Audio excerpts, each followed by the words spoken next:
या देवी सर्वभूतेषु शक्तिरूपेण संस्थिता नमस्तस्यै नमस्तस्यै नमस्तस्यै नमो नमः। जय माता दी दोस्तों, स्वागत है आपका हमारे YouTube चैनल में। आज से हम श्री दुर्गा सप्तशती का पाठ करेंगे। आज से चैत्र नवरात्रि शुरू है, तो आप सबको चैत्र नवरात्रि की बहुत बहुत बधाई। आज हम श्री दुर्गा सप्तशती के पहले अध्याय का पाठ करेंगे।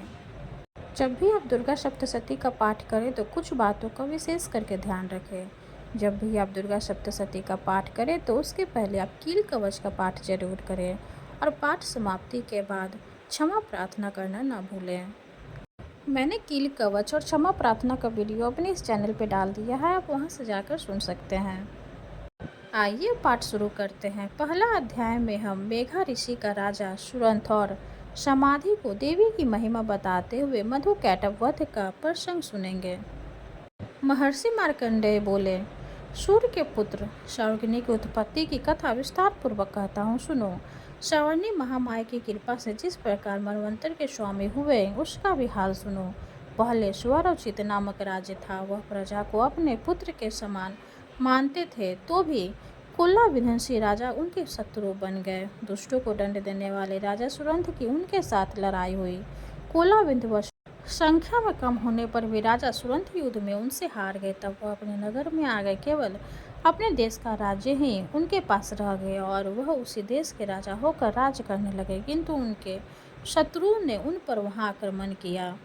राजा को बलहीन देखकर उसके दुष्ट मंत्रियों ने राजा की सेना और खजाना अपने अधिकार में कर लिया। राजा सुरंध अपने राज्याधिकार को हारकर शिकार खेलने के बहाने घोड़े पर सवार होकर वहां से एक भयंकर वन की ओर चले गए। उस वन में उन्होंने महर्षि मेघा का आश्रम देखा। वहां मेघ महर्षि अपने शिष्यों तथा मुनियों से सुशोभित बैठे हुए थे और वहां कितने ही हिंसक जीव परम शांति भाव से रहते थे। राजा सुरंध ने महर्षि मेघा को प्रणाम किया और महर्षि ने भी उनका उचित सत्कार किया। राजा सुरंध महर्षि के आश्रम में कुछ समय तक ठहरे। अपने नगर की ममता के आकर्षण से राजा अपने मन में सोचने लगे, पूर्व काल में पूर्वजों ने जिस नगर का पालन किया था वह आज मेरे हाथ से निकल गया। मेरे दुष्ट एवं दुरात्मा मंत्री मेरे नगर की अब धर्म से रक्षा कर रहे होंगे या नहीं। मेरा प्रधान हाथी, जो कि सदा मद की वर्षा करने वाला और शूरवीर था, मेरे वैरियों के वश में होकर न जाने क्या दुख भोग रहा होगा। मेरे आज्ञाकारी नौकर, जो मेरी कृपा से धन और भोजन पाने से सदैव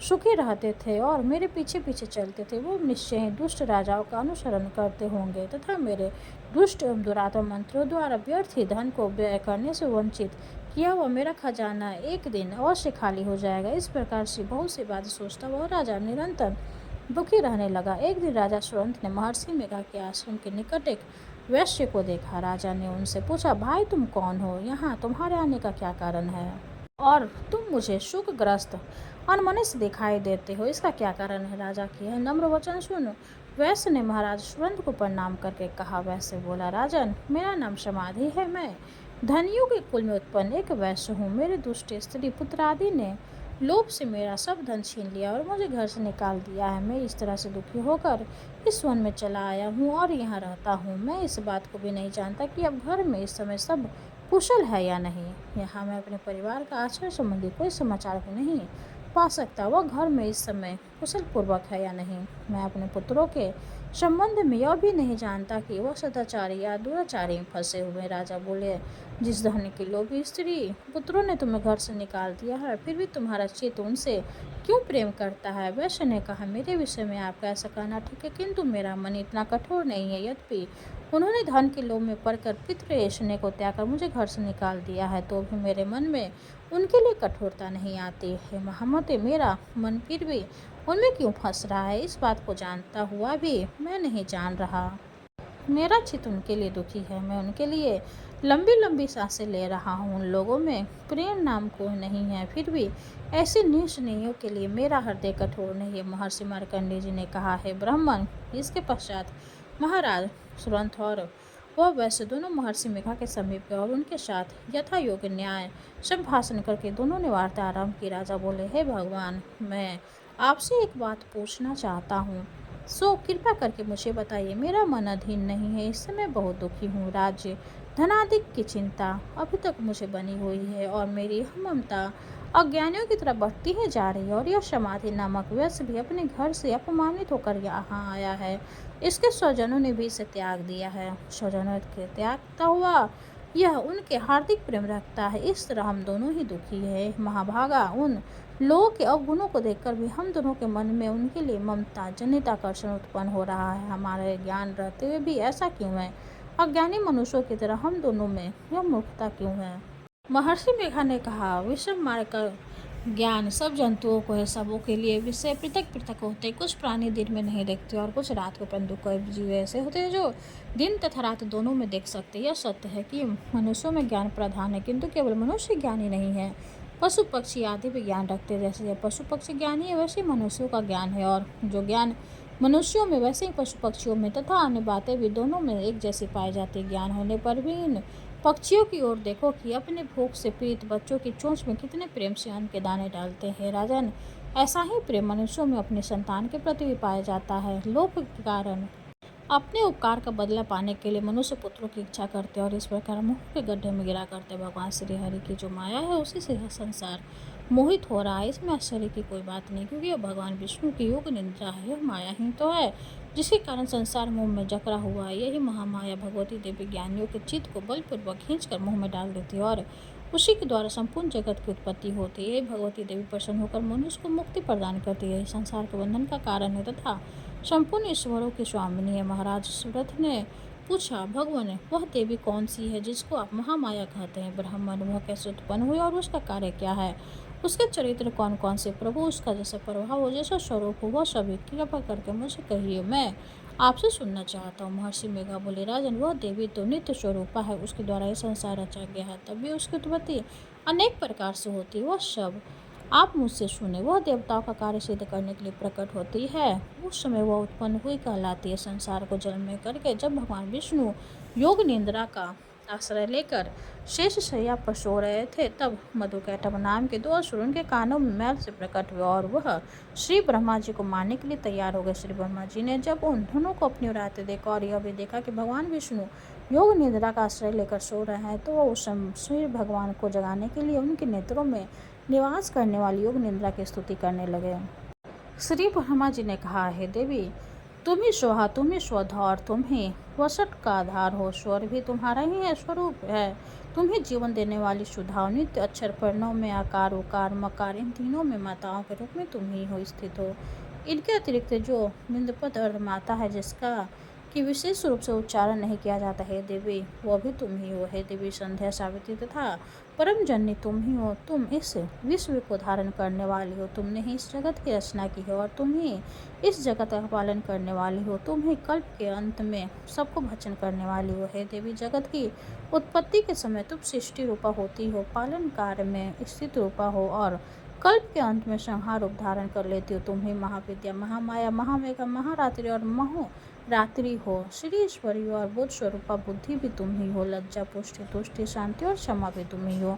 तुम खड़ग धारणी, शूल धारणी, घोर रूपा तथा गदा, चक्र, शंख और धनुष को धारण करने वाली हो। बाण, भूषुंडी और परी, यह भी तुम्हारे अस्त्र। तुम सौम्य और सौम्यतर हो। यही नहीं बल्कि जितनी भी सौम्य तथा सुंदर वस्तुएं संसार में है, उन सबसे बढ़कर सुंदर तुम हो। पर और अपर सबसे पर रहने वाली सुंदर तुम ही हो। हे शौर्य रूपे देवी, जो भी स्वस्थ पदार्थ है और उनमें जो शक्ति है वह तुम ही हो।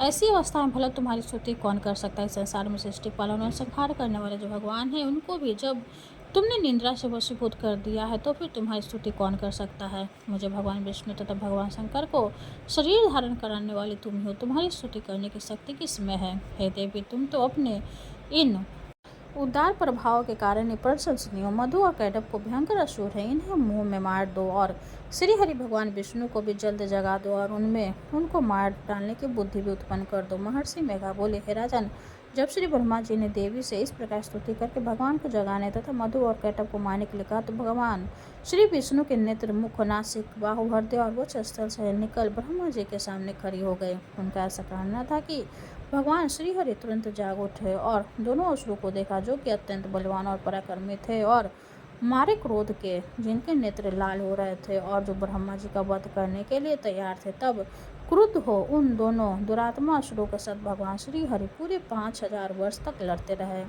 एक तो वो अत्यंत बलवान तथा पराक्रमी थे, दूसरे महामाया ने भी उन्हें मुंह में डाल रखा था। अतः वह श्री भगवान ने कहने लगे, हम दोनों तुम्हारी वीरता से अत्यंत प्रसन्न हैं। तुम हमसे कोई वर मांगो। भगवान ने कहा, यदि तुम मुझ पर प्रसन्न हो तो अब तुम मेरे हाथों से मर जाओ। बस इतना सा ही वर मैं तुमसे मांगता हूँ। यहाँ दूसरी वर से क्या प्रयोजन है? महर्षि मेघा बोले। इस तरह से जब वह धोखे में आ गए और अपने चारों और जल ही जल देखा तो भगवान श्री हरि से कहने लगे, जहाँ पर जल ना हो, सूखी जमीन हो, उसी जगह हमारा वध कीजिए।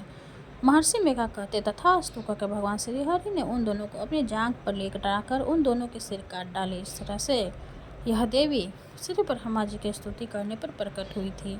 अब तुमसे उनके प्रभाव का वर्णन करता हूँ, सो सुनो। पहला अध्याय समाप्त हुआ। माँ दुर्गा की जय हो। अब हम माँ दुर्गा की आरती करेंगे। जय अम्बे गौरी मैया, जय श्यामा गौरी, तुमको निश दिन ध्यावत, मैया जी को निश दिन ध्यावत, हरि ब्रह्मा शिव रे। ओम जय अम्बे गौरी, मांगे सिंदूर विराजत, टीको मृग मद को, मैया टीको मृग मद को, उज्ज्वल से दो नैना, उज्ज्वल से दो नैना, चंद्र बदननी को। ओम जय अम्बे गौरी, कनक समान कलेवर, रक्तांबर राजै, मैया रक्तांबर राजै, रक्त पुष्प गले माला, रक्त पुष्प गले माला, कंठन पर साजै।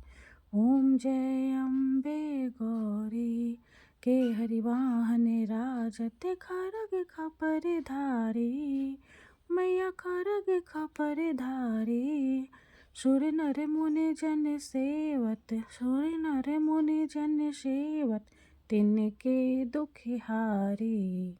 ओम जय अम्बे गौरी, कानन कुंडल शोभित, नासाग्रे मोती, मैया नासाग्रे मोती, कोटिक चांद्र दिवाकर, कोटिक चांद्र दिवाकर, राजत सम ज्योति। ओम जय अम्बे गौरी, शुंभिन शुंभ बिदारे, महिषासुर घाती, मैया महिषासुर घाती। धूम्र विलोचन नैना, मधुर विलोचन नैना, निश दिन मदिमाती। ओम जय अम्बे गौरी, चंड मुंड संहारे, शोणित बीज हरे, मैया शोणित बीज हरे, मधु कैटभ दो मारे, मधु कैटभ दो मारे, सुर भयहीन करे। ओम जय अम्बे गौरी, ब्रह्माणी रुद्राणी, तुम कमला रानी, मैया तुम कमला रानी, आगम निगम बखानी, आगम निगम बखानी, तुम शिव पट रानी। ओम जय अम्बे गौरी, 64 योगिनी गावत, नित्य करत भैरो, मैया नित्य करत भैरो, बाजत ताल मृदंगा, बाजत ताल मृदंगा, आरु बाजत डमरू। ओम जय अम्बे गौरी, तुम ही जग की माता, तुम ही हो भरता, मैया तुम ही हो भरता, भक्तन की दुख हरता, भक्तन की दुख हरता, सुख संपत्ति करता। ओम जय अम्बे गौरी, भुजाचार्य अति शोभित, वर मुद्राधारी, मैया वर मुद्राधारी, मन वांछित फल पावत, मन वांछित फल पावत, सेवत नर नारी। ओम जय अम्बे गौरी, कंचन थाल विराजत, अगर कपूर बाती, मैया कर कपूर बाती। श्री माल के तुम राजत, श्री माल के तुम राजत, कोटि रतन ज्योति। ओम जय अम्बे गौरी।